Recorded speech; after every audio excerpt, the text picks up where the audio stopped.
Obama was willing to pay a steep price in exchange for Army Sergeant Bo Bergdahl. The Guantanamo Five are top Taliban commanders, and the group has tried to free them for more than a decade. According to a 2008 Pentagon dossier on Guantanamo Bay inmates, it was disclosed by WikiLeaks, all 5 men released were considered to be a high risk to launch attacks against the U.S. and its allies if they were liberated. Mullah Mohammad Fazl is Taliban's former deputy defense minister and is wanted by the United Nations for his role in massacres targeting Afghan's Shiite Muslim population.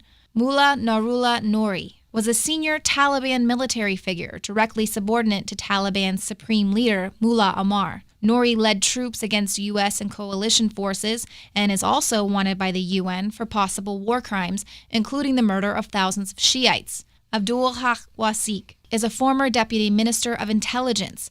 At one point, he tried to cooperate with U.S. forces in Afghanistan, asking for a GPS system as well as a special radio to communicate with the U.S. military after the invasion in 2001. His dossier says that while he was deputy intelligence minister, he was a crucial liaison between the Taliban and other Islamic fundamentalist groups. Mohammed Nabi Omari held several military leadership posts for the Taliban. He helped organize the al-Qaeda and Taliban militias that fought against U.S. and coalition troops in the first year of the war. Nabi maintained weapons caches and supported extremist activities by smuggling fighters and weapons. Nabi maintains strong ties to active networks. Khairullah Karikwa, a former Taliban governor of Herat, was considered by the Pentagon's 2008 dossier to be a likely heroin trafficker and a major opium drug lord in western Afghanistan, and he likely participated in meetings with Iranian officials after 9/11 to help plot attacks on U.S. forces. The dossier says the detainee claimed to be a longtime friend of Afghanistan's President Hamid Karzai.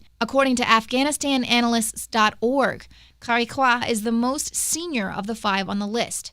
He is one of the fraternity of original Taliban who launched the movement in 1994. In other words, he is someone who will still command a great deal of influence and respect among today's insurgents.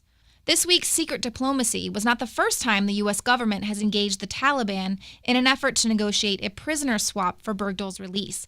In 2011, State Department officials held a series of meetings with Taliban leaders in Doha. At the time, Dianne Feinstein opposed the swap, saying, "These are major Taliban figures. They are not minor people, and they will not be held in maximum security custody. Forget that it won't be Guantanamo, just maximum security custody. And in my view, there's no way of knowing what they may do and what kind of propaganda they may breed." Lawmakers suspected the released Taliban could eventually end up returning to the fight. So what has changed in the last few years? The United States just announced it's winding down the war in Afghanistan to concentrate on emerging terrorist threats elsewhere.